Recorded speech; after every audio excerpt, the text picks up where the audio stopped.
На ваших экранах сейчас перец сладкий, которому 23 дня от момента посева.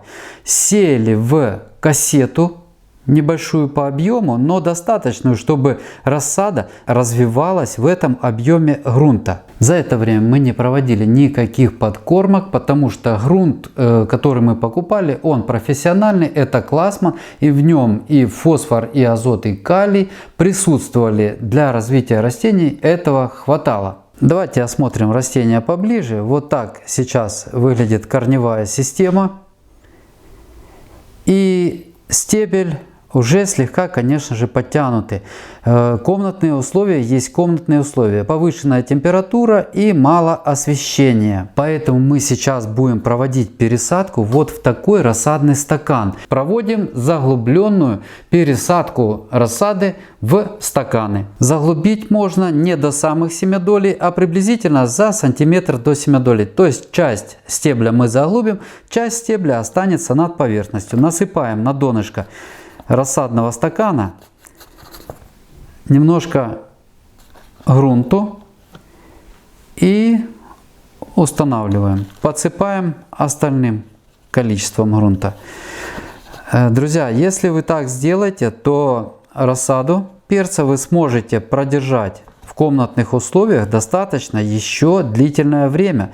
Потому что вот мы, например, сейчас не можем выйти в рассадник из-за того, что он не обогреваемый. И, естественно, рассада перца без подогрева замерзнет. Смотрите, что мы изменили, что мы сделали. Вот давайте я сейчас возьму еще одно растение, которое мы еще не пересадили.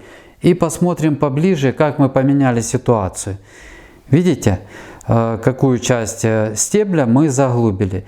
Вот этот перчик, начиная давать дополнительные корневые окончания по заглубленному стеблю, немножко затормозится в вытягивании. Он начнет наращивать корень. Поэтому таким образом поступая, мы имеем возможность немножко присадить, сделать рассаду более коренастой, без использования различных стимуляторов именно задержки роста. Я считаю, это самый простой способ повлиять на вытягивание рассады в комнатных условиях с пользой для самой рассады. Пару слов о рассаде баклажанов. Также мы выращиваем баклажаны в комнате, и эта рассада сеялась одновременно с перцем. Выглядит она примерно как и перчик. Можно ли заглублять рассаду баклажан? Я также проводил в прошлые годы небольшой эксперимент по заглублению баклажан и наблюдал, как поведет себя стебель по вопросу наращивания корневой системы дополнительной. Как видите, рассада баклажан не дала дополнительных корневых окончаний на заглубленном стебле, однако она и не повредилась. Для проведения пересадки необходимо провести полив, желательно с использованием укоренителя, для того, чтобы активизировать развитие корневой системы в увеличенном объеме грунта. Сколько наливать? Тут зависит от того, какой объем будет грунта у вас. Приблизительно по 30-50 мл. Вот таким образом проводим полив. Главное, чтобы корневая система была немножко так во влажном состоянии. Если хороший субстрат, то влага, которую вы внесете наверх, она распространится буквально по всему объему. То есть корень смочится.